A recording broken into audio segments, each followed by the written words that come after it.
I knew Moby Dick was going to come up, and I would be lying if I said that I didn't put certain things in my video that I thought might prompt Sarah to bring it up, because I'm always looking for an excuse to talk about it.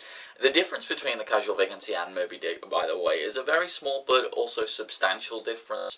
They're written in different tenses. Moby Dick is in first person. What the book is as a whole is this guy Ishmael's opinions on the fundamentals of human nature. It is his wandering through life and making inferences about it.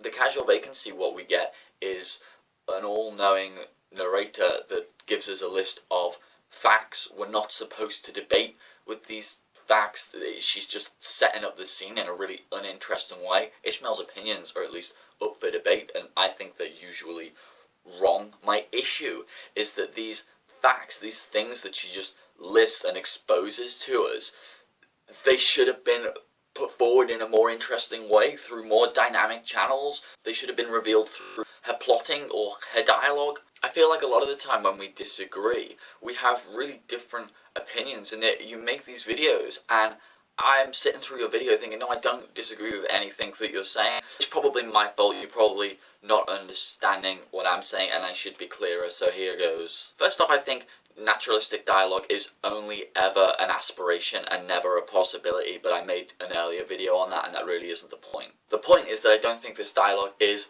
slightly naturalistic, and it's stunk of exposition as well. Like, these characters only talk about things that relate to the plot, which is why they never feel human to me. And if they're not talking about things that relate to the plot, then our narrator is telling us, ooh, they're avoiding the subject.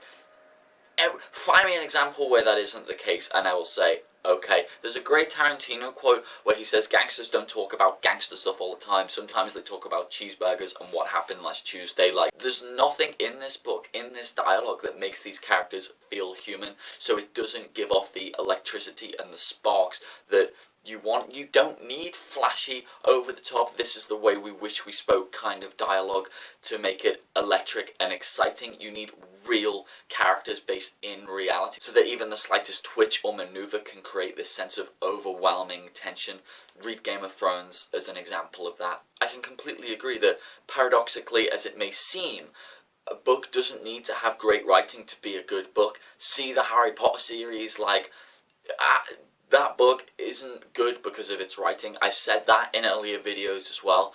But that book is good because of its fantastic, amazing plot, like, and the mystery, and the characters have charm. I think there are probably several ways to hook your reader.